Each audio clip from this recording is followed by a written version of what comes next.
David, Huh. you know, we come out here for the winter to be with you, and it's like you're not even here.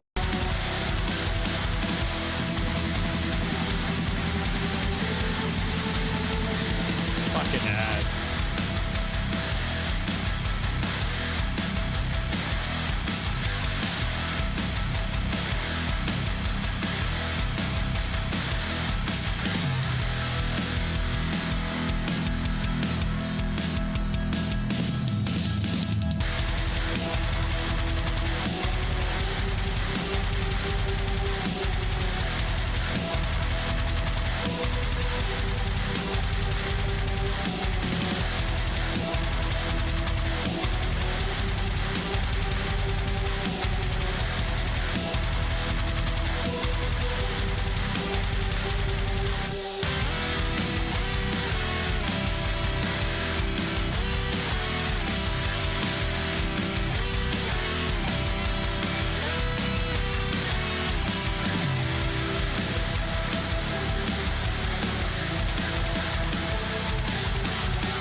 Oh, boys and girls, hello, welcome in. Thank you guys all for being here tonight. As you can see, we've got a new layout. I'm so excited for this. I look a little pacier than normal, which is okay. We've got a good vibe going on over here. No more will I be having to tilt my head every which way to be able to see your chat. Got the chat here, got you chat beautifully right there. Tonight, I'm so excited for tonight's conversation. One of my favorite things to talk about is, of course, guns, firearms, explosives, tobacco, not the ATF, of course, but of course, firearms and guns has been a big thing for me. And so I'm incredibly excited for tonight's conversation, where I have the amazing Chris Darnell of the Not a Real Libertarian podcast. He's coming on, and we're going to be having a great discussion around this. And I am so excited for this because, as I said, this is one of my favorites, and I know that this is one of his as well. So, without further ado, I do need to go through my intro real quick with you all. If this is your first time or your 1000th time here, I am so grateful for you to be here. My name is, of course, Jason Lyon, and I am the Mr. America, the Bearded Truth, here on Muddied Waters Media, where I'm so incredibly grateful for Matt and Spike for continuing to push a great and amazing platform and allowing me to come on here to voice my opinions as we cover politics and social issues one liberty at a time. So I'm incredibly excited for tonight, and we are going to just go ahead and jump into it, and I'm going to bring that wonderful, beautiful man onto the stage with me, Chris. How's it going tonight? A little shocked he's the guest. Yeah, I can't believe anybody was like, this guy, I want to have him on my show. Yeah. I mean, we all make bad decisions once in a while, but why not bring the bootleg himself on, you know? Yeah. How's everything going your way? Well, I took the family out for a little vacay today. Went to a theme park named after an amazing woman from Tennessee who we all might know is a little top heavy. The Dollywood itself. So I'm a little toasty. Yeah, we before we brought up the stream, he pointed out that he does look a little more seasoned than I do, and of course my pastiness is going to shine through in every situation possible. But no, it's exciting. We've discussed going up there to Dollywood's. You know, being in South Carolina, it's just a couple hour drive for us, but we got to make that jump. Nashville's been our biggest jump up there, and I think that's Matt Wright's favorite place in the world. Yeah, Florida people, No. right? Yeah, East Tennessee is where you want to be. We've got better guns, ones that the ATF don't know about, better scenery, and we've got Dollywood. So I mean, what more do you want from life? What more More, do you there's need? actually more distilleries in Sevierville and Gatlinburg than any other, like, I think, couple counties combined. I mean, you've got like all kinds of legal moonshine distilleries up there. I think there's like 7 or 8. That's amazing. I love. So I've got a bottle of Backbone bourbon. You've been sipping on a little Jim Beam action. Uh, it's safe to say that bourbon is welcomed and completely unsafe and needs to be well equipped with firearms to protect themselves from us, right? Exactly. Exactly. Arm the bourbon and the bourbon will set us free.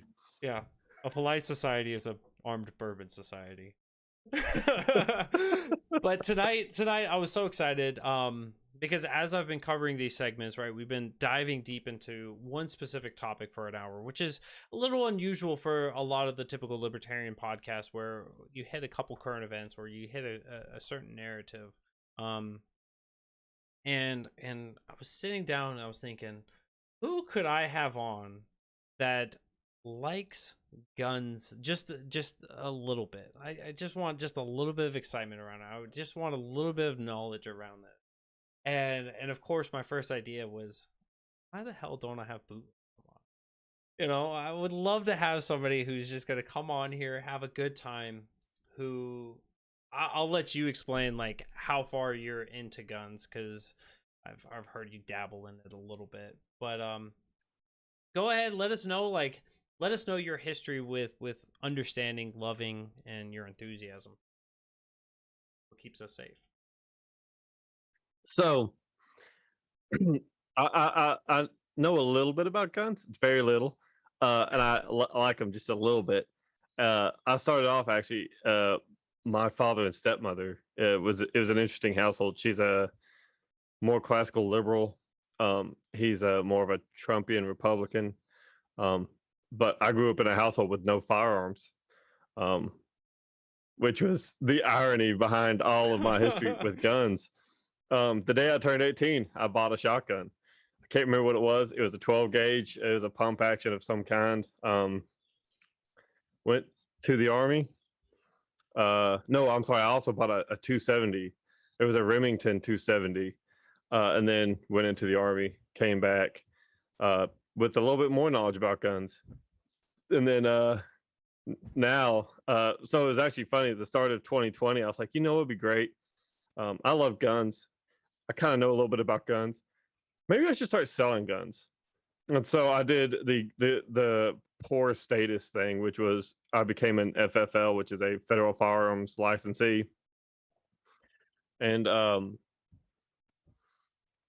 there's a little bit of work in that, but I get to be around guns all the time. I've got people that come through me for a lot of really unique stuff that you'll never see in gun stores because I offer a level of discretion that gun stores cannot. Yeah. Or they sometimes choose not to. They anyways, that's a side point. But yeah, I get to experience a lot of really cool pieces that you don't see on shelves anymore, or you rarely see on shelves because they're so high dollar. I do some gunsmithing. I'm actually a Type 07 manufacturer now. I'm kind of the guy a lot of libertarians call about gun advice. A buddy of ours, Cajun, has called me and asked me some stuff. There's a guy, Max Henry. Some of y'all might have seen him on Facebook. He's down in Florida now. He escaped the poor state of New Jersey to make it to Florida, and he's called me Yeah, he's called me a few times about like how to build an AR and all these things because he's from Europe and he's like, we don't have guns, Oh so you're man, that's like a my huge jump. encyclopedia. Yeah. Yeah, he was like, I could go from Europe where there's no guns to Florida where in 3 days I can have a gun. And I told him, I said, come to Tennessee and you'll have it same day. He's like, I might. Yep, I might. I do. I want to take a moment. I wouldn't do this so early in the show, but there's a couple of comments from the chat that I think that you would enjoy. So first of all, best guess ever. I think you would like that. Um, Bootleg eats cereal with a firearm. I think you would like that one. And he also snorts a line of gunpowder before every episode. So I had to shout out to and the Pew Pew Caucus, and let's go ahead and plug that real quick. So you are the founding member, you are the founder of the Pew Pew Caucus. What exactly would somebody who's within the Libertarian Party be looking at when they see the Pew Pew Caucus? So it's still very early on, and I'm trying to grow it along with the other 50,000 things I'm doing in the LP. But my goal for it is it to be a place where it's less about shit posting and typical libertarian stuff, and it's a community where people can get together and talk about firearms in a meaningful way. So it's, there's a lot of people within the Libertarian Party that are like, hey, I don't know anything about guns, but I know that they're important. They're a basic right that we have that we need to protect, but I don't know anything about them. Or they're like, hey, I'm a felon. I can't have anything to do with guns, but they may want to learn more about it so they can talk to people about it. Yeah. This is my goal is it's just facilitating a discussion around firearms. People like myself who have good knowledge on firearms and yourself can talk to people who don't know anything about guns, who have zero hands-on experience, and we can say, hey, this is where you want to start. You want to kind of look at getting this kind of training. Here's a link to a facility kind of in your area that has good reviews and would be a really good way to get your hands-on experience with firearms. It's less of a quote unquote caucus. It's more of an encyclopedia for guns. Yeah, a good place where people can go out, get more information, and be able to band up and even potentially, I would say, those people, we could talk about some of the laws that are in these areas and create coalitions and create people to understand how we could work through the process to change some of these gun laws. Because I'm sure that, as this episode unfolds, we're going to be talking about some of these processes. We're going to be talking about some of these barriers, right? And you already kind of touched on those a little bit, right? When you're a felon, you're trusted to come back into society, but you're not trusted to be able to defend yourself. And so being able to talk about these things is incredibly important because as I look back at the previous episodes that we've had where we talked about criminal justice reform and giving people a second chance once they come back into society, it is important that if you are determined that you're safe enough to be in society, that you're also capable of defending yourself in a society that we all agree is not necessarily safe, which is why we are advocates, of course, of firearms. Real quick, just to drop a quick statistic for some of you guys who like those kinds of things. Right now in the country, there's roughly between 500,000 and 3 million defensive uses of guns each and every year. 500,000 and 3 million. So these are things that are keeping people safe, right? This is your single mothers, this is in poor communities and everything else. And so when we have these conversations, this isn't about just saying you have to go out and get a firearm, right? This is hey, let's have a rational discussion. Let's talk about these things. Let's talk about how we can keep our community safe. And we don't need the necessity of big government coming and protecting us, because as we're seeing around the world, right? When I went on Cajun Libertarian show last Friday from bayous to igloos, and we changed that up a little bit. We were talking about like New Zealand and Australia, how they have just locked down their entire communities. And if you're at your wit's end, if you are unable to provide for yourself and no one's out there providing for you, you have to have a means of being able to protect yourself and of being able to provide for yourself. And that's certainly a justifiable way of doing this. But no, so there was another point that you were talking about in there, and that is that there's so many people out here that understand the importance of this, but they haven't taken that first step.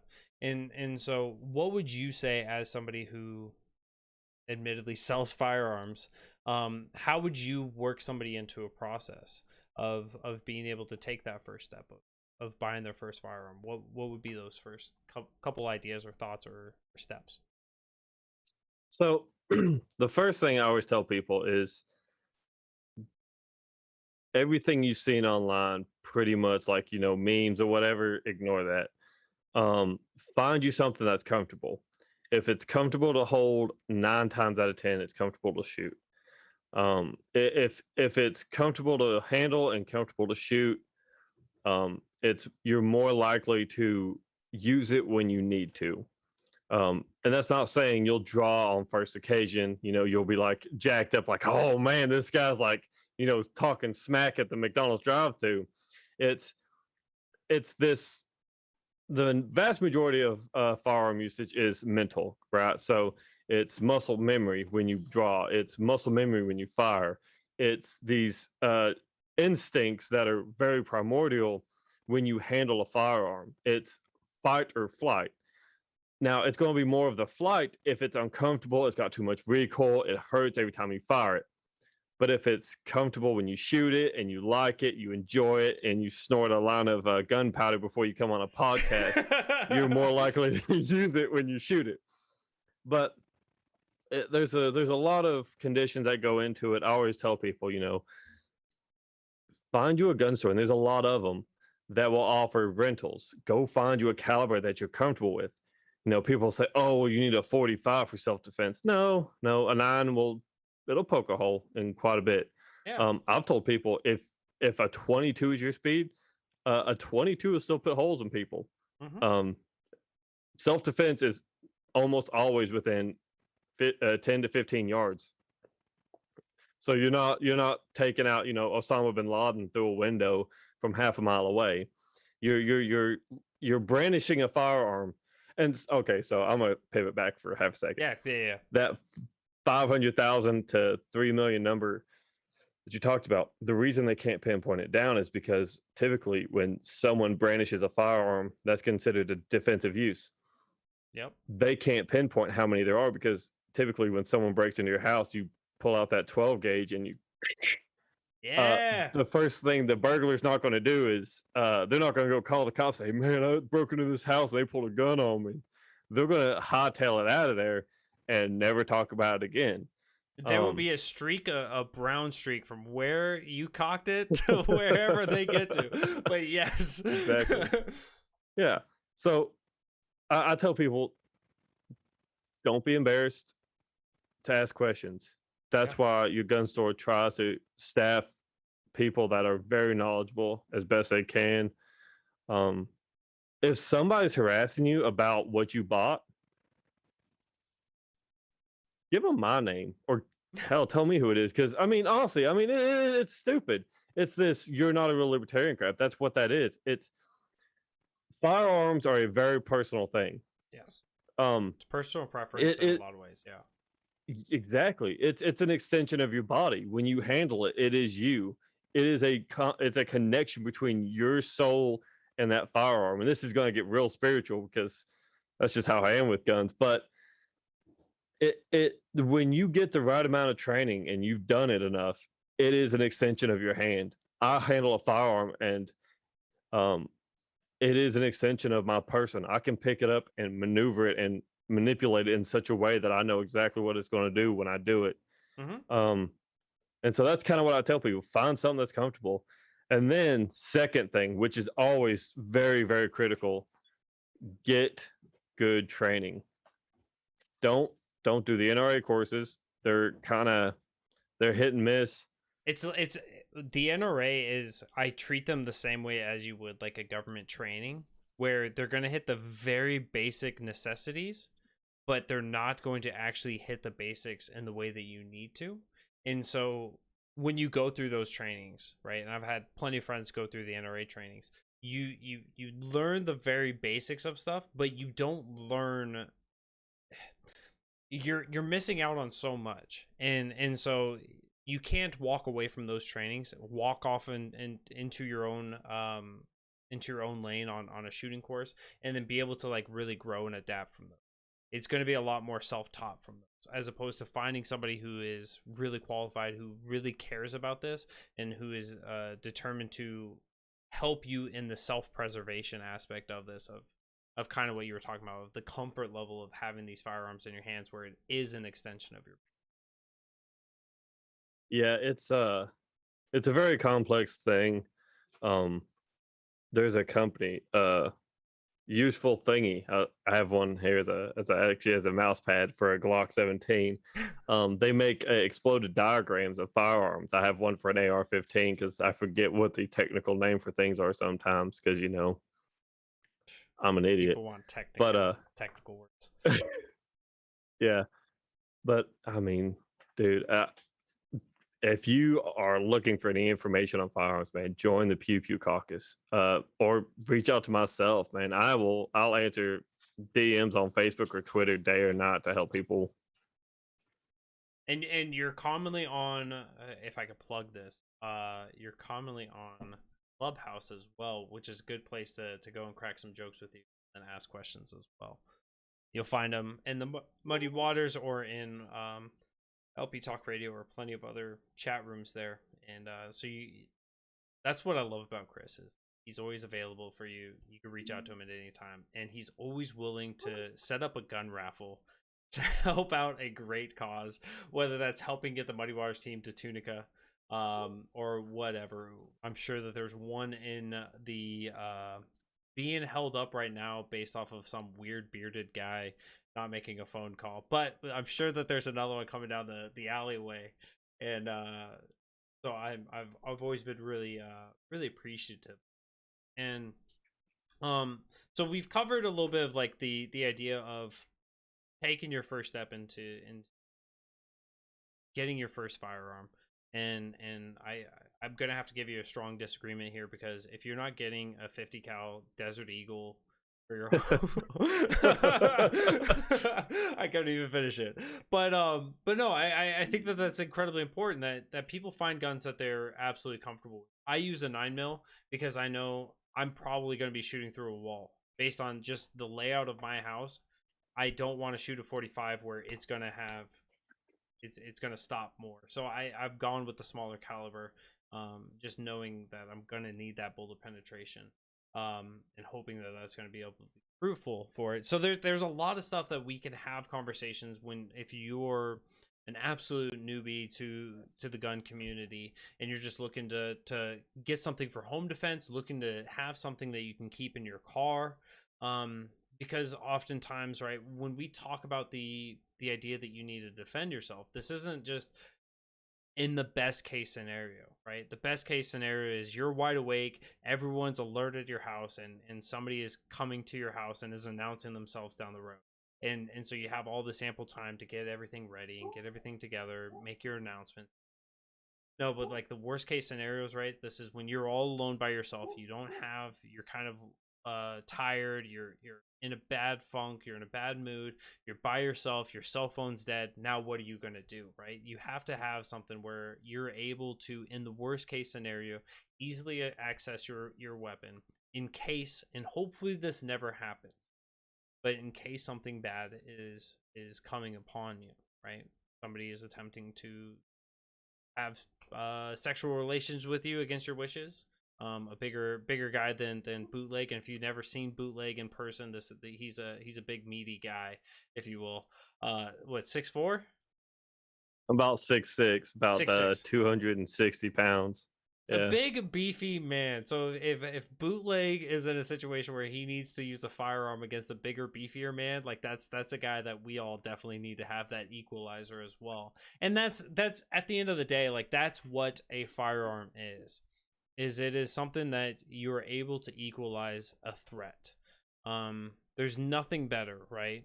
We can talk about the ideas of using mace, and mace certainly has a good aspect if it's not reaching a certain extent where you can mace somebody else and you'll probably get maced yourself a little bit, and that's going to be pretty bad.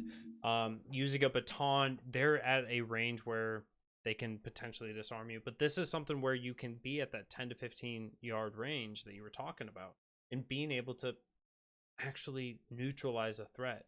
Doesn't mean you have to kill them, but it does mean that you have a means of stopping the threat from aggressing upon you. And I think that that's incredibly important.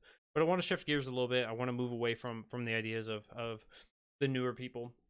Of course, if you're new, please do join that Pew Pew Caucus.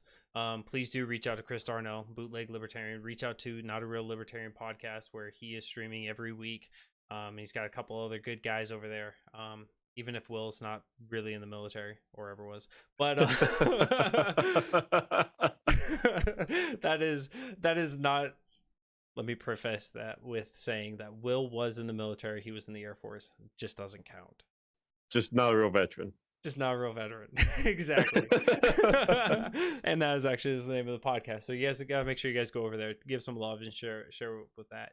But I want to dive into the topic of kind of why is it that we have taken the stance that guns are so important? Because I think that this is the thing that gets missed, right? When we see the polar opposites out there, right? You have one group out there that's advocating for full gun control, or gun control in some capacity, and then you have another group that's kind of like, well, I kind of want to protect myself, my family, with whatever means I can achieve and whatever I can get, because so we have that stark difference. And so when we have somebody saying, well, we need to, let's say take away AR-15s, take away rifles from, how do you come about with having a discussion surrounding people who are pushing that?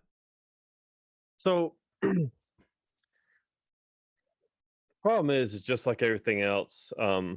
Firearm policy discussions in the United States are heavily emotionally charged. I've had a few rooms in Clubhouse talking about firearms, and I've actually changed a few people's minds on it when you have a holistic view on firearms.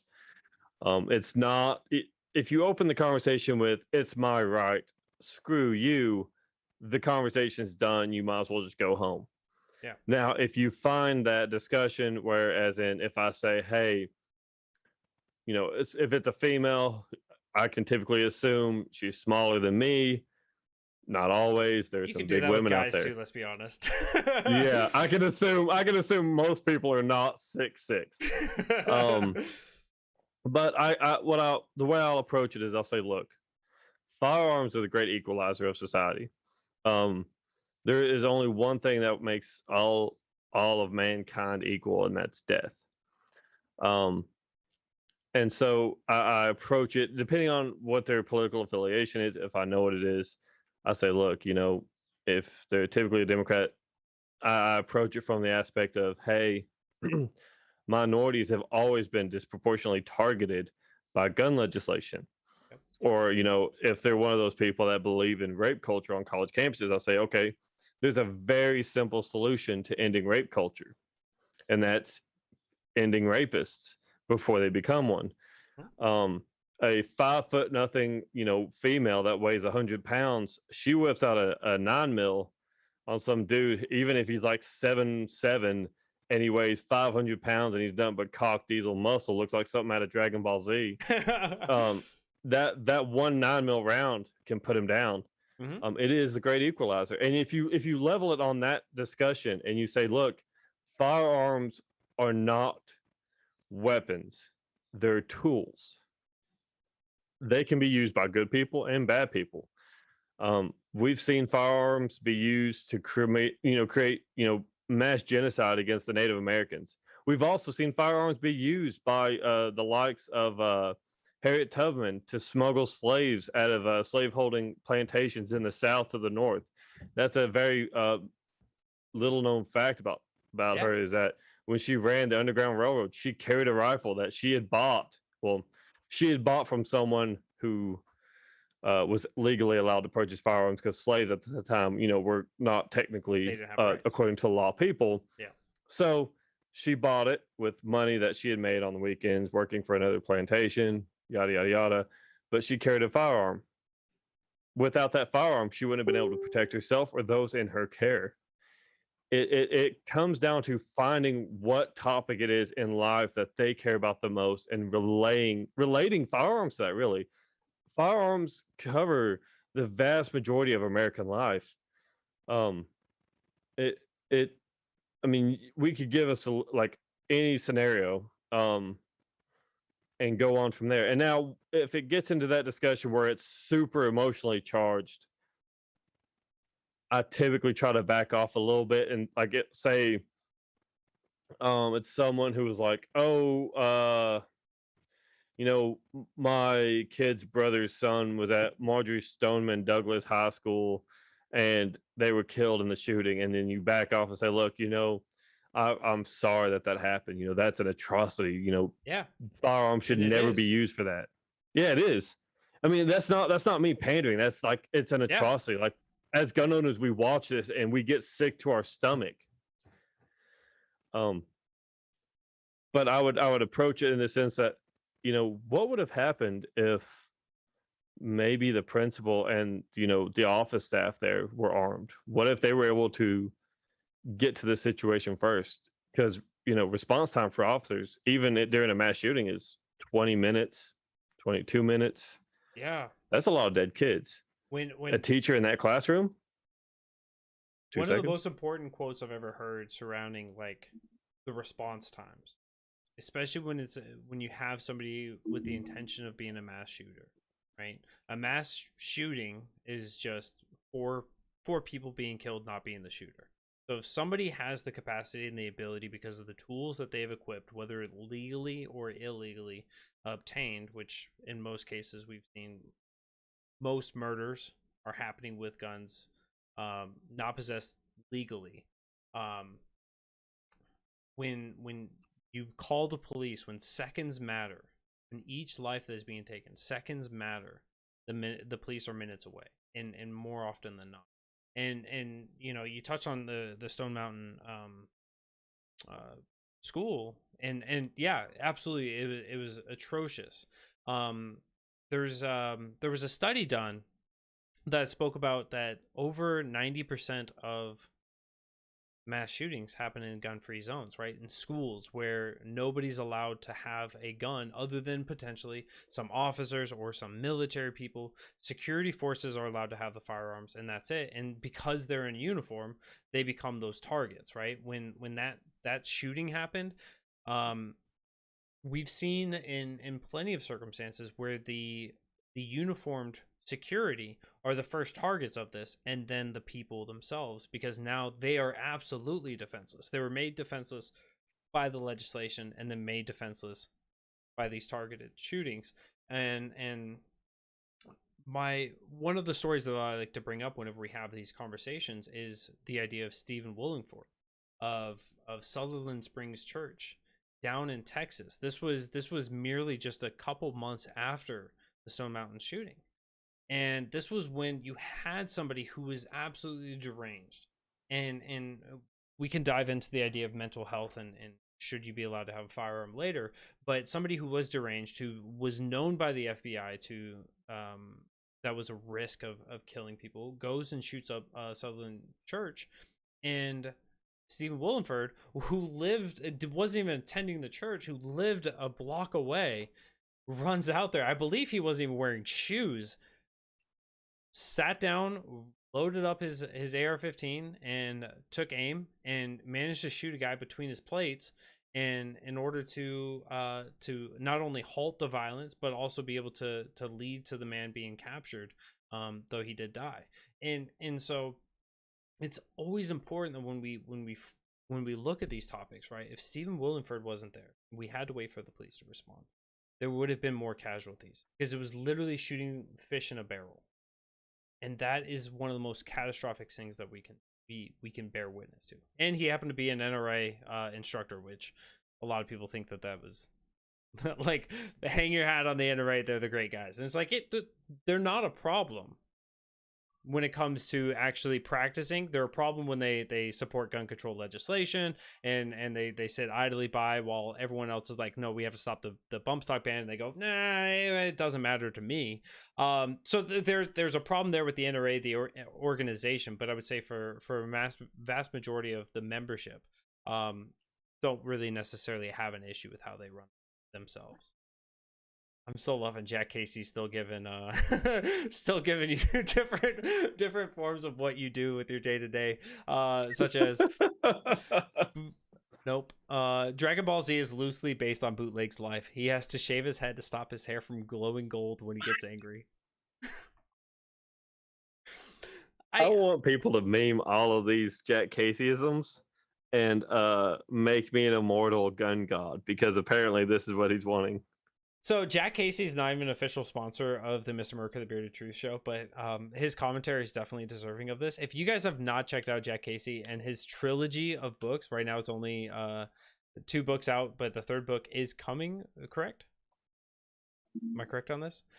Okay. Whenever you decides to finish writing it. Yeah, so the 3rd book is on its way, and this is a great book to pick up if you like reading Jack Casey stuff.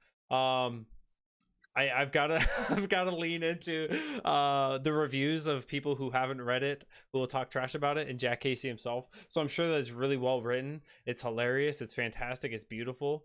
But nobody's reading it. So I may lean into this and read it first. It's real close. It's real close, he says. But go ahead and reach out to Jack Casey. Find him on YouTube. Find him on Facebook. Find him anywhere and everywhere. Ask him for his book. Give the book a read. Check it out. You will not be disappointed with the man himself. Maybe disappointed with the books, but not the man himself. I can guarantee that. But so gun control is leaving people disarmed, right? And people who have FFLs, people who have concealed carry permits, people who exercise their rights, kind of become a middleman defense when law enforcement, when we're waiting for those times away. And I hope I'm not reaching on this because I didn't bring this up to you beforehand, but do we have any circumstances as of recently wherein a law-abiding citizen neutralized the threat before the police arrived and was neutralized as a result of that? Yes. I can't remember the guy's name, but it was in Colorado, I believe.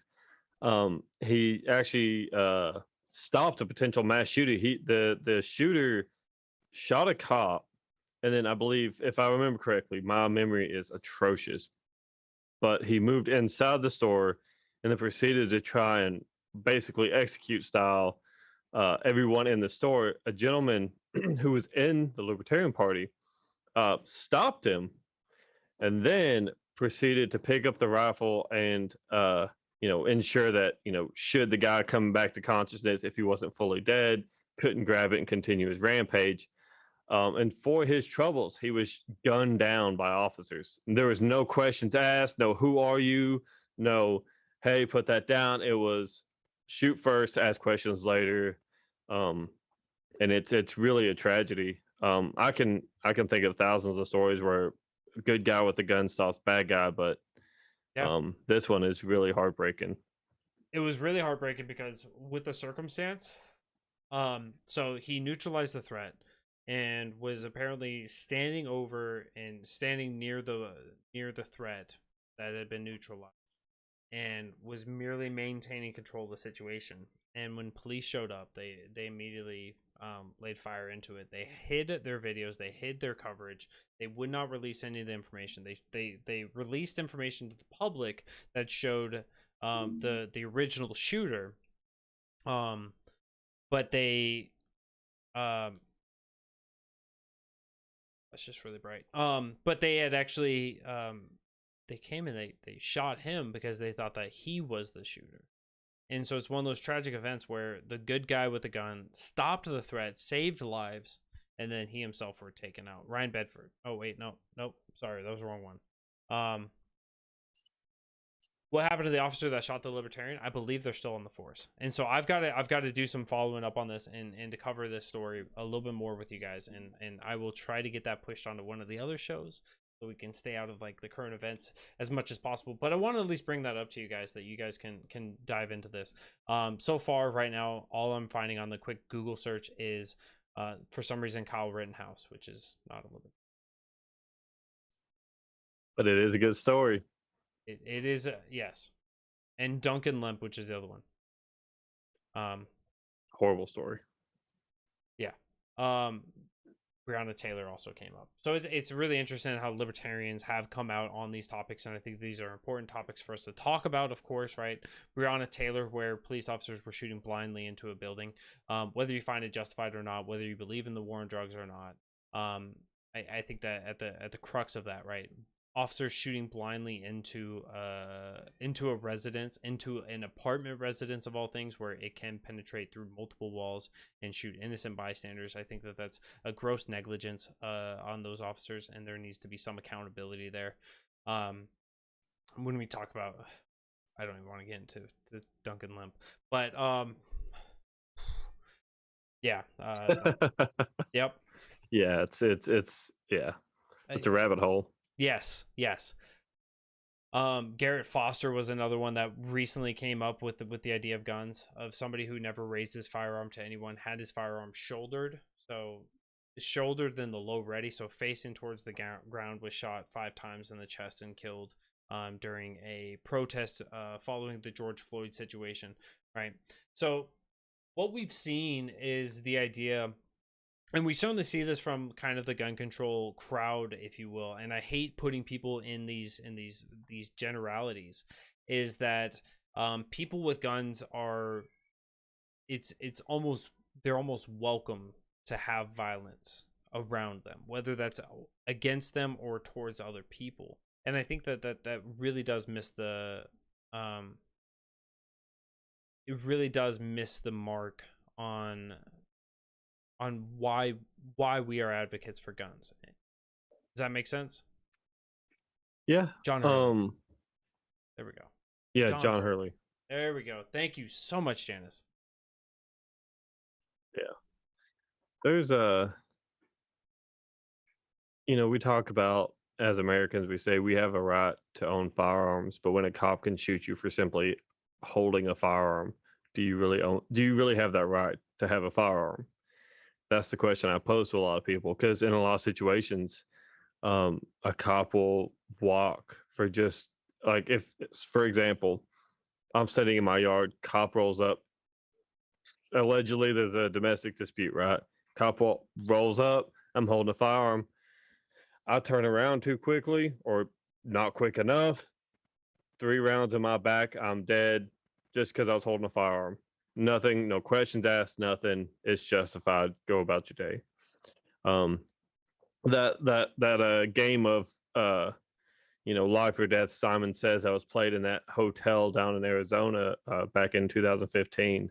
There was allegedly, was it 5 or 6 cops, and there was 2 individuals. Neither one were currently armed, and so they made him crawl hands and knees, begging for his life down the hallway, and then shot him for his troubles. Yeah, Daniel Shaver was a terrible situation. Do you remember what was etched on the officer who shot him? He had something etched on the on the rifle. Yeah. It was something like, it was some explicitive, right? It was something like, you're gonna fucking get it. And yeah, something like that. Blanking on it. But but go ahead. Yeah, I mean, it's interesting because that's been, I advocate against people doing that, like especially on their EDC, because if you have that on your firearm and it's used in court against you, it will be seen as you were looking to kill someone. But when it's an officer that does it, it was just his duty weapon. It's fine. It's not a big deal. It's decoration. But if it's me, I shoot someone who breaks into my house, it'll be used against me as he was looking for a reason to kill. He was bloodthirsty. But yet there's this double standard, and that's a whole other conversation of criminal justice reform. But it it breaks my heart because I, I try to advocate to people that we don't have to agree with the gun legislation, but it is a life or death thing. It is. Um, if you violate certain precepts of how the system currently works, you will end up as an outline on the ground, and nothing will be done about it. Nope. Your wife will cry, your kids will be upset, and the cop will go home and love on his family Yes. or hers. In the case of Daniel Shaver, so the officer who shot him after playing Simon Says, after he was begging and pleading not to be shot, after he listened to the commands, after he did everything that was asked of him, this officer was relieved of duty, then rehired back on, and then honorably discharged and given a pension for the rest of his life for the PTSD that he had sustained from that circumstance. He's on the force again, by the way. I thought he got off. He got hired back on and then he left, I thought. So he was discharged and given a pension for the rest of his life. The PTSD was too much for him. And then he came back, and he's working a desk job. Oh man, Yeah. And certainly I'm excited for the conversation for the day in which I get to have the conversation around qualified immunity, which is just holding government officials and police officers accountable through civil courts. But the idea that we can start working and advocating for, instead of a two-tiered system, rather one system that is going to be equally applied to all people, right? One of the firm beliefs of the libertarian philosophy is that people are equal, right? It doesn't mean that some people are equal. It doesn't mean that some races are equal. It doesn't mean that some genders are equal. It doesn't mean some occupations are equal. It means that everybody, absolutely everybody, if you have a heartbeat, you have the same rights as everybody else. And when you violate somebody else's rights, there is a level of accountability that is absolutely mandatory if you want to have as what a lot of people call a civilized society. And oftentimes when we talk about gun control, it creates a tiered system, because when officers are able to do something that the people are not, right, and we miss those parts of legislation. But also when you have the gun control and people are following the gun control, right, law-abiding citizens are following the gun control, and so they're no longer armed. And of course I'm talking about like in the UK and Australia for a bit after they tried to do their gun buyback plan, but now they've got just as many guns as they did before. But you have like countries where they've implemented like full-fledged gun control where people generally don't have guns, where you see rampant sexual violence, right? You see rape cases, you see domestic violence, you see where that equalizer, without it, you're seeing a lot more people be victimized. And so we just advocate for the equality of giving everybody the opportunity of being able to defend themselves, their families, and everything else. I think one of the other important things to talk about, of course, when we talk about gun control, right? You had mentioned earlier of how it's a piece of legislation or an intention from legislation to advocate or to encourage racism, or it was used as a tool because of racism.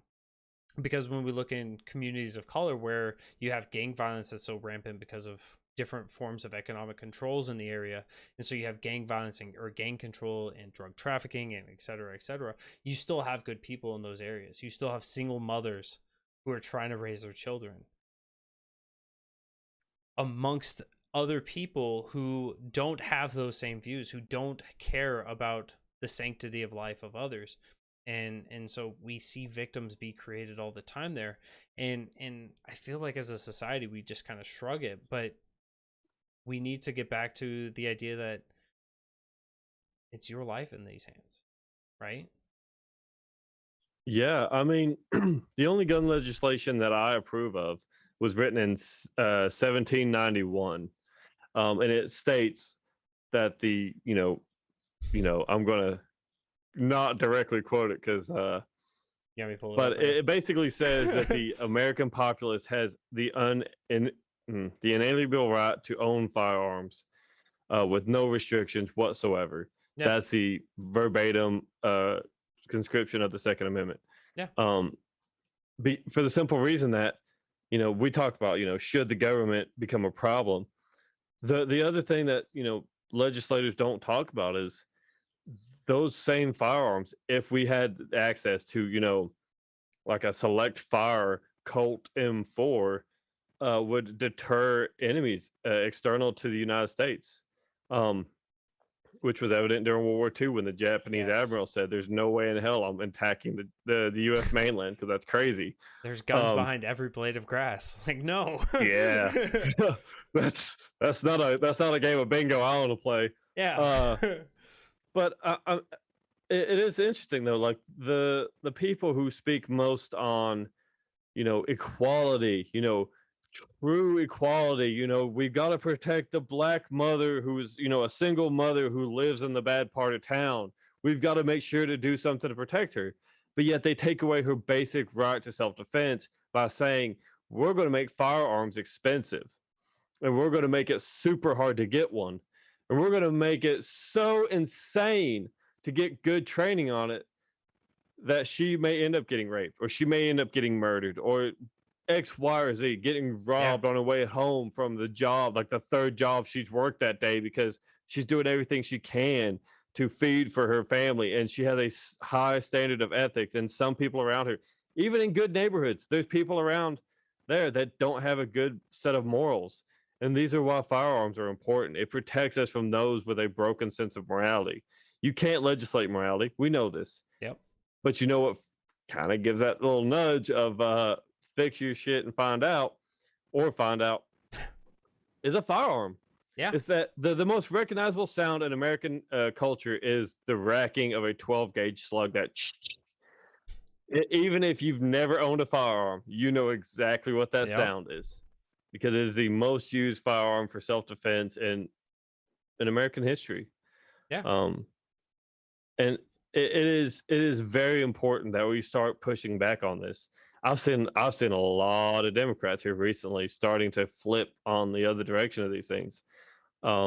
They've seen that just because there are cops doesn't mean that they're going to protect you.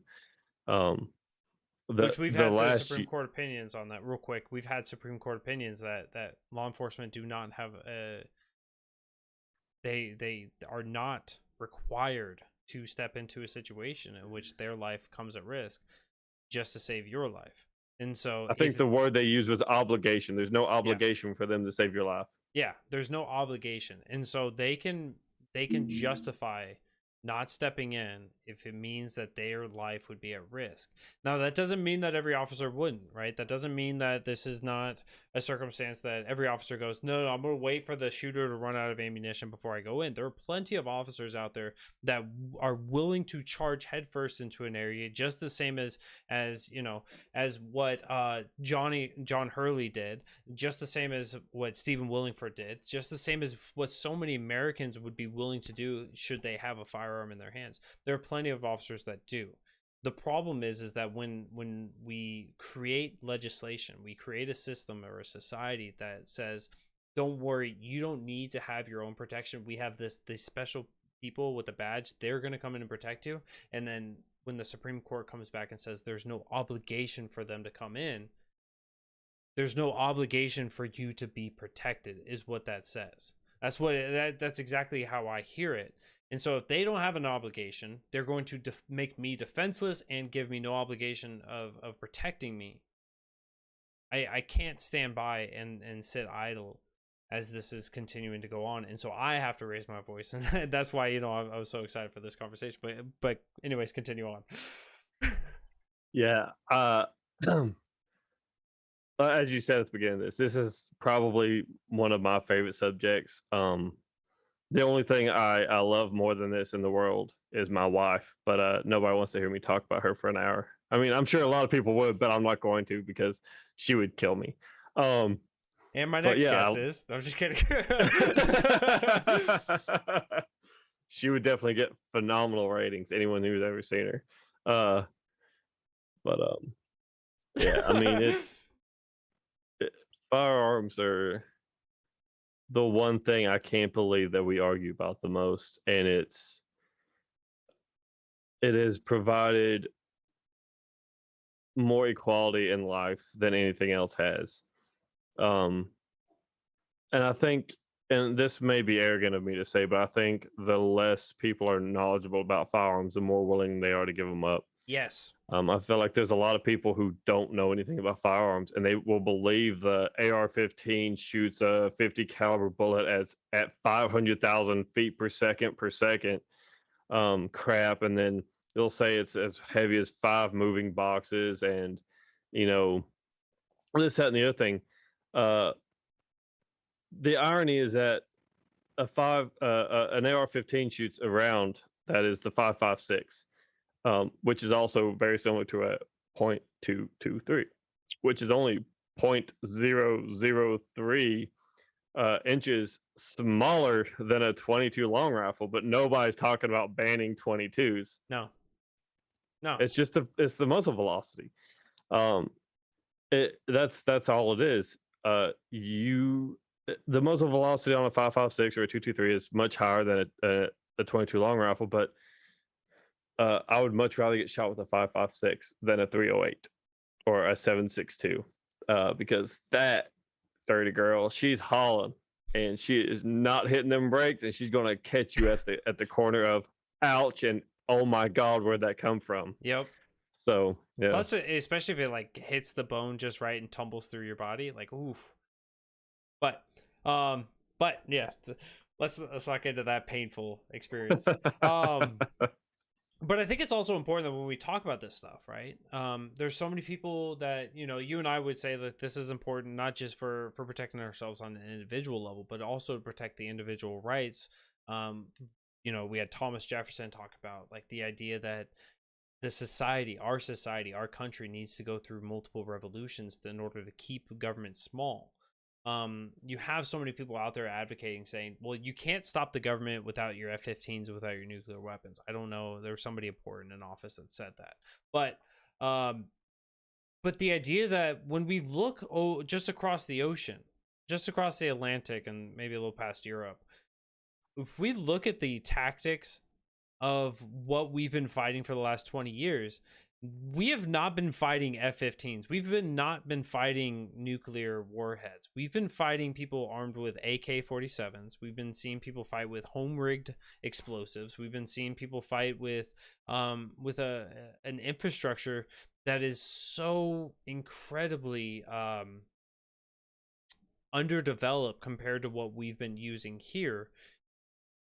And we fought for 20 years, and I'm glad to say that we realized we didn't win in Afghanistan, but we're still fighting in so many other areas in the region, that it's not a matter of what you're equipped with.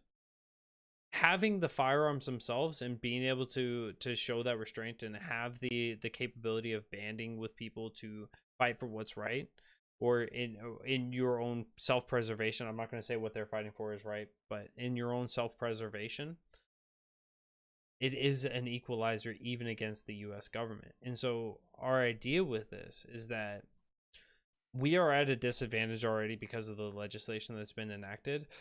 Let's not continue to give up ground and allow for atrocities that our government has already committed against our own people and, of course, in other countries to continue to happen, and potentially slide down that slope to allow even worse to happen here. I'll do the quick breakdown on the F-15 thing. I think it's the dumbest argument I've ever heard, and it's so easily debunked. Yeah, go ahead. How good is an F-15 when there's no runways? How good is an F-15 when there's no fuel depots? How is it good as an F-15 when nobody's making your munitions for that F-15? What they forget is, yeah, it's nice having an F-15 when you're fighting ground troops, but when you don't know who's on your side and who's not, when you're fighting guerrilla warfare, it's not phenomenal. No. When you're looking at like a uniformed military, such as the Germans in World War II, yeah, that stuff's great. You know exactly who is who because they've got a uniform that says that they're them. But when you've got, Americans walking the street and lo and behold, somebody throws a pipe bomb and blows up a fuel depot, or somebody plants an IED in the middle of a runway and destroys that runway. Infrastructure is very vulnerable. It is incredibly vulnerable. it does not take it does not take this massive military might to destroy infrastructure. No. Americans are the ones that keep up this infrastructure. We're the ones that build the bombs. We're the ones that repair these roads. We're the ones that creates this fuel. Yeah. So no, it doesn't. It wouldn't take F-15s. It would just take Americans being so tired of it. Yeah. No. It's there's so many different ways to take the fuel out of all of these arguments that have been going on, and it's just, they're gonna nuke the country. They're gonna nuke, right? Hiroshima and Nagasaki, part due. All right, they're gonna just come and blow up an entire city because some of the peasants are revolting. Like, that's not gonna happen, right? Even if they did, they create new enemies. Like most Americans, so the Revolutionary War was only fought by 3% of Americans at the time. Like what we would consider Americans, people that were in the United States, what we now know as the United States. It was only 3% that fought. You nuke a city, the U.S. government nukes, let's say, Lower Manhattan, right? They drop a tactical nuke in Lower Manhattan. You just created millions that are going to fight against you because they're like, oh my God, they just killed all these civilians to kill 15 dudes. Good luck winning that one. Yeah, and to expand on that, I mean, the number one recruitment effort in the Middle East for radical groups, terrorist groups, was, your family just got bombed. How do you feel? Death to America.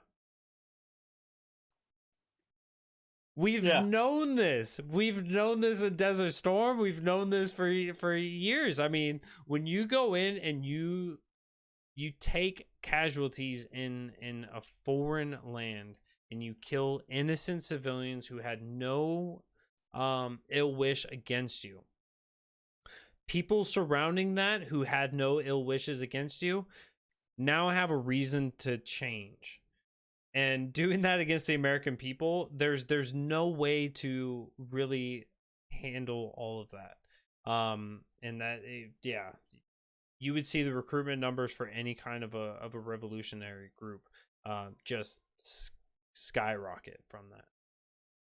I mean, we kill each other for fun. I mean, it's not making light of all the violence in the United States, but we kill each other at such a high rate that's not seen anywhere else in the world.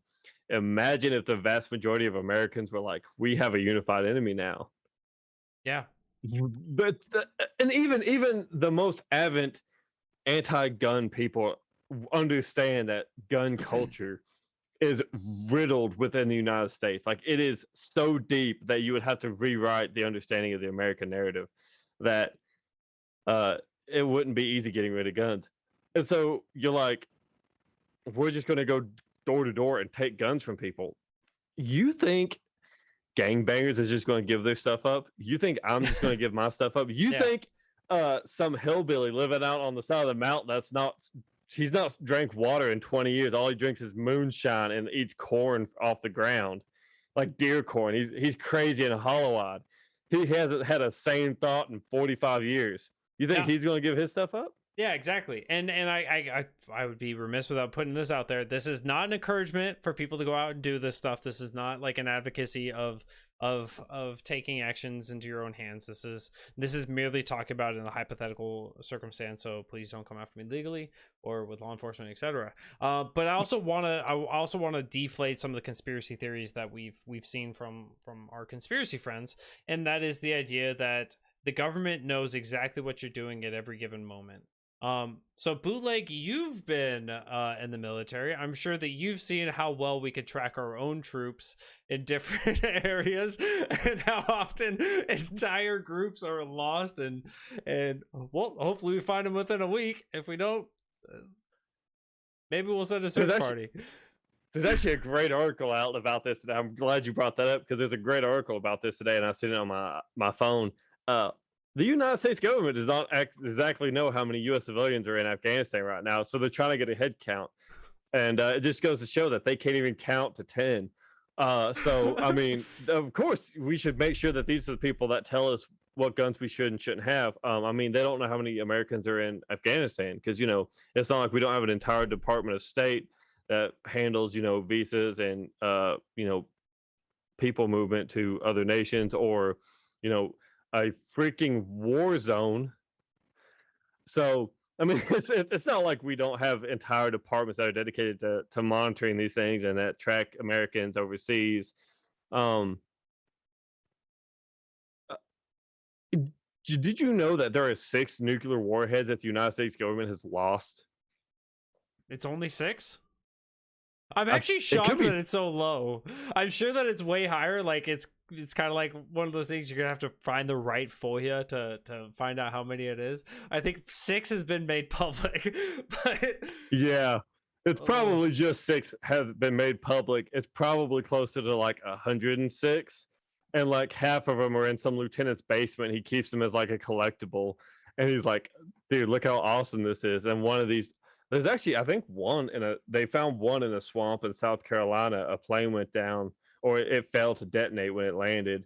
Uh, it's an interesting story. You just look up. Don't look up nuke South Carolina. Look up nuclear weapon lost in South Carolina. Don't look up nuke South Carolina. You might get put on an extra watch list for that one. But yeah, there's this Fast and Furious, for example, the ATF telling gun store owners, "Hey, let the cartels buy guns. These are awful people. Let them just buy the guns. It'll come back bad. Just let them buy it. Just figure out who it is. We'll track them later." Hey, turns out they recovered 17 firearms out of the 25,000 that they allowed to go.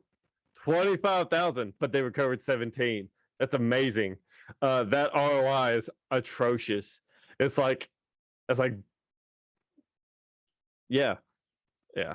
That's so if that number is even correct.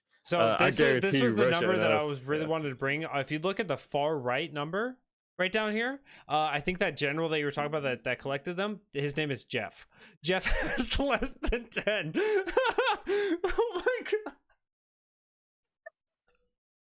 Hey Jeff, if you're watching, man, we can be buddies, man.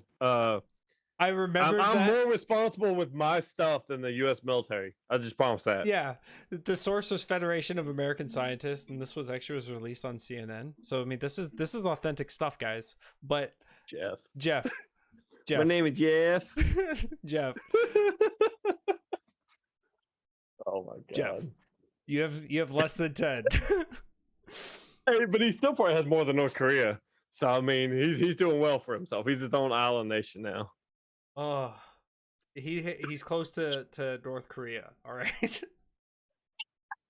The only reason they put North Korea in front was because they actually know who North Korea is. They just don't know Jeff's last name. Yeah, but as soon as you mentioned that, like I knew I had to find that meme because that meme has been around for a long time, and it was actually like legitimately shared out, and so being able to talk about this stuff, it's truly I totally didn't mean to bring you on to bring up nuclear warhead, but Oh, I love it though. this whole this whole idea, at the end of the day, right? So we are advocates of firearm use, in the sense of use it when you need it and only need it when we call it authorized use of deadly force. And deadly force is a force that a person knows or should know to cause a substantial risk of bodily harm or death, and should only be justified in certain circumstances, such as self-defense or the defense of others. So if somebody's life is in risk, right, you are authorized to use deadly force. And so if your life is at risk or somebody else's, you can use that force, and by using a tool such as a firearm to be able to do this, you are protecting yourself, right? And so this is not a matter of like, I wanted a better sale on this TV, and so I was justified, right? We've seen kind of like the irrational people try to straw man our arguments. We don't, while we advocate for people becoming informed and becoming trained with firearms and carrying firearms if they feel comfortable, right? We want you guys to, everyone listening, to become comfortable with the firearm, to be able to protect yourself should it become necessary for you to do so, rather than to not have it and need it. We would rather you have it and not need it. If that makes sense. Oh, um, When Bootleg mixes gunpowder with bourbon and drinks it, he gains night vision for 6 hours. Jack's telling all my secrets now.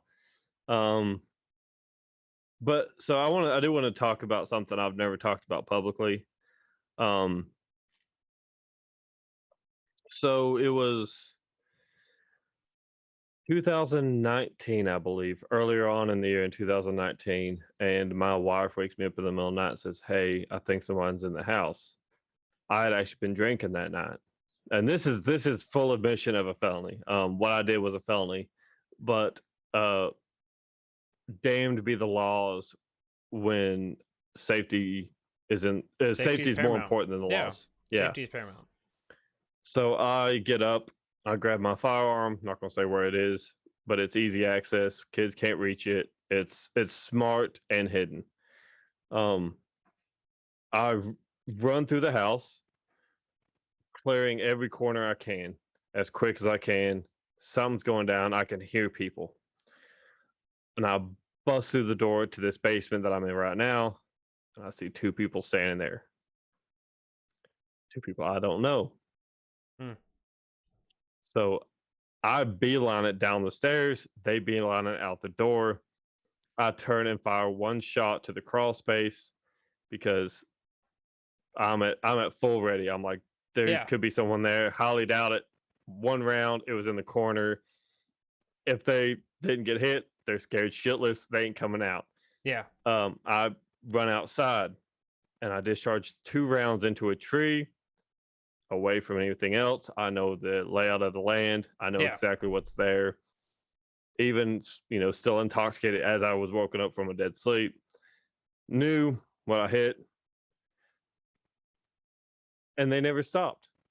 They actually, I think, gained 20 miles an hour. I think it went from like They went to cheetah speed real quick. Yeah, it went from like meth head to Usain Bolt and pop. But to me, that's a justified use of force. Yeah.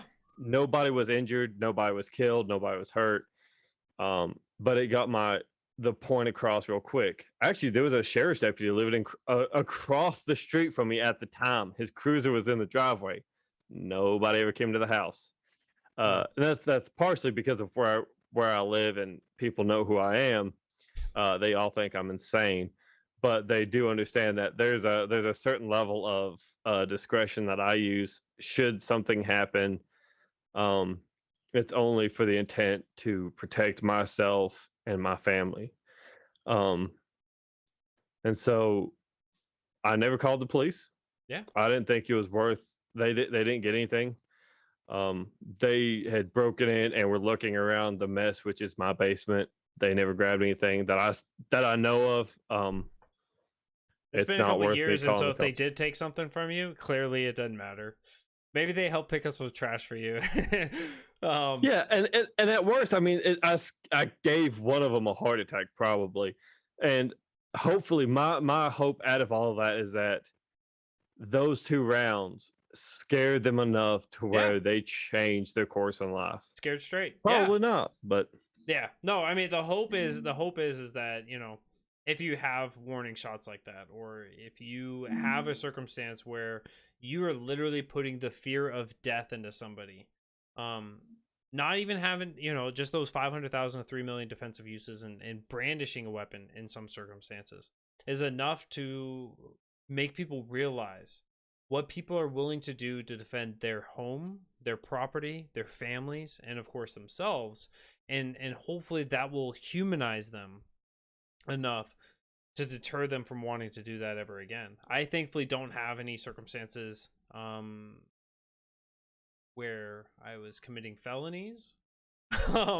But we've definitely had noises going on. I've had animals that broke into to the property and were scurrying around, and they almost got capped, but I don't think that they learned their lesson. So yeah, Bambi's not super smart. Yeah. No. So been very fortunate of that. We have had many circumstances where, I've accidentally left a door open at the house, or not open, but unlocked, and So when you come to the house and you go to unlock and you don't hear that click of when you expect it to unlock, and you're like, oh shit. You walk in the house and you keep the family, you say, you sit in the car, keep the car running. If anything happens, drive away, right? You get the family safe. And so I go in the house, I first go to the kitchen, grab a knife, and I'm going straight to where the guns are. And I go straight to the guns, grab a gun, and then now I don't need the knife. I just have the gun, the greatest equalizer there. Start shouting commands.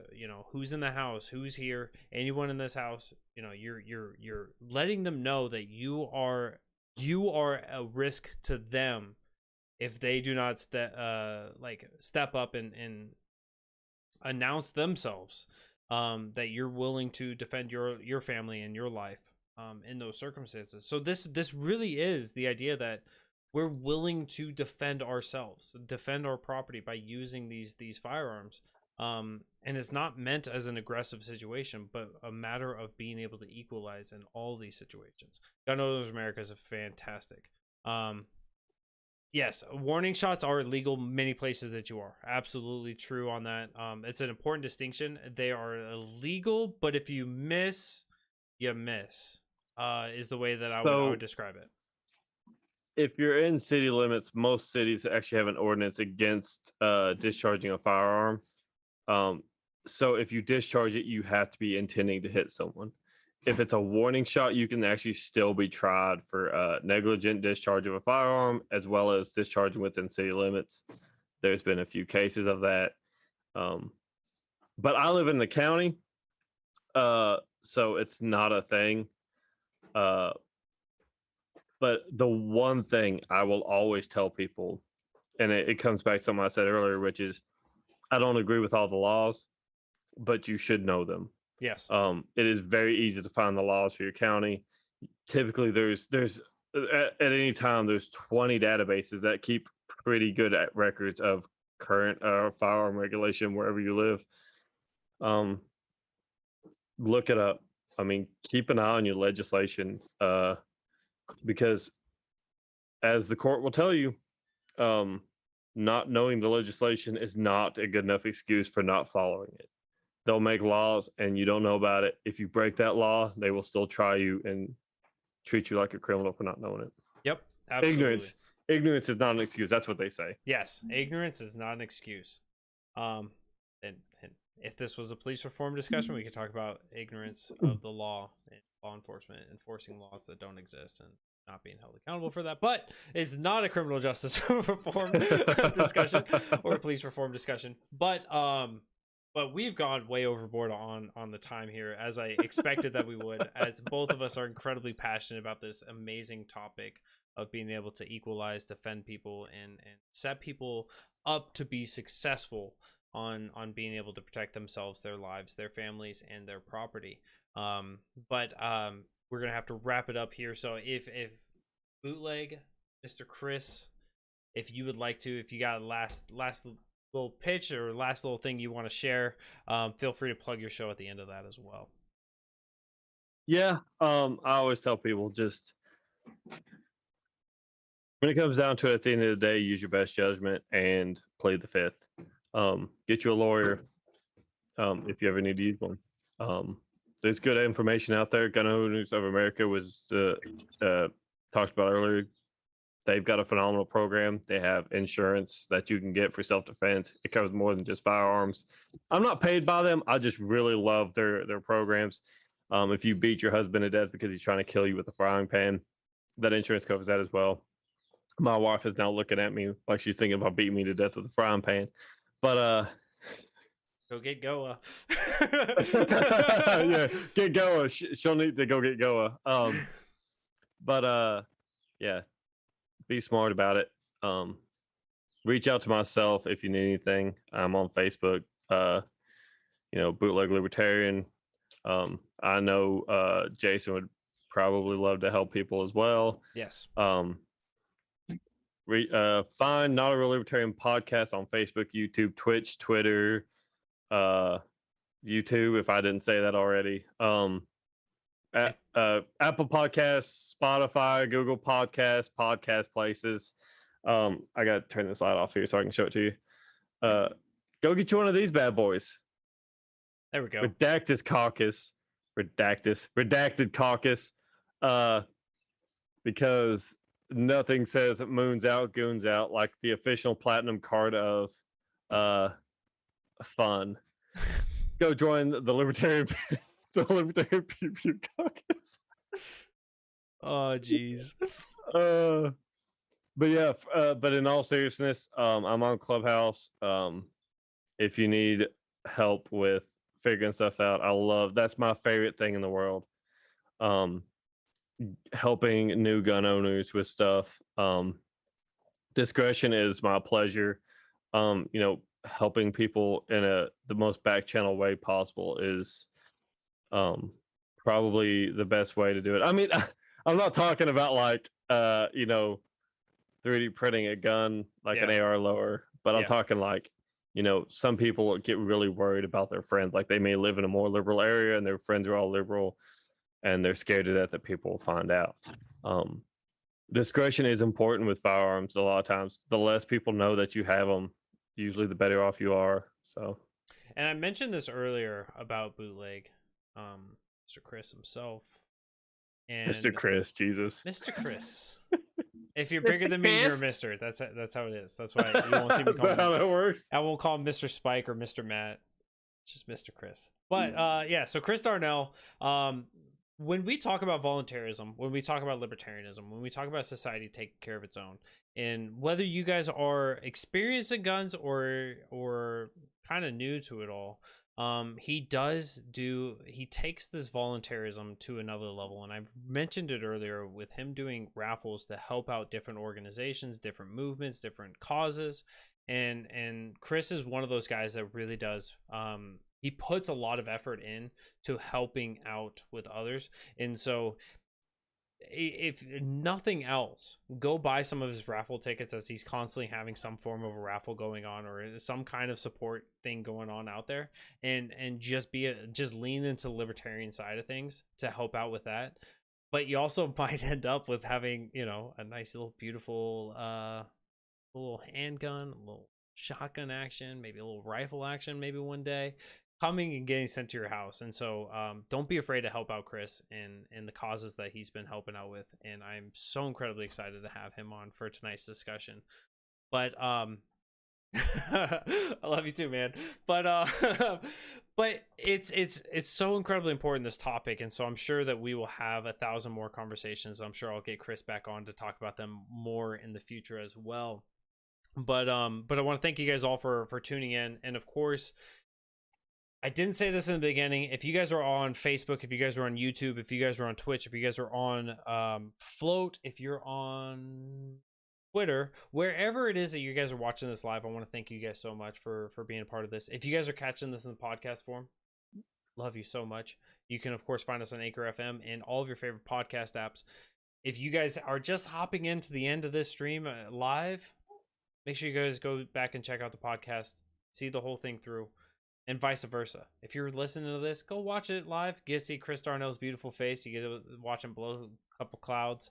But you get to see Chat's additions as well. And I promise you, Chat is so much better than I am at having these good conversations. But with that, guys, I hope you guys have a great night. And if you guys are up for more good libertarian content, you guys can always go over to the Cajun Libertarian on Facebook or on YouTube.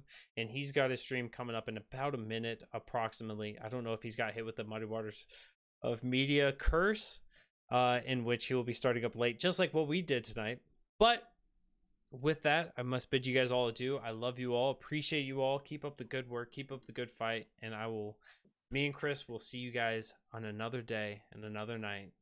Make sure you guys are staying tuned for the rest of the week. Tuesday night, Muddy Waters of Freedom with Matt and Spike. Wednesday with Spike. Thursday with Matt. And of course, Cajun and Eskimo potentially on Friday. You guys have a great one. I'll catch you guys soon. Love you all. See you soon.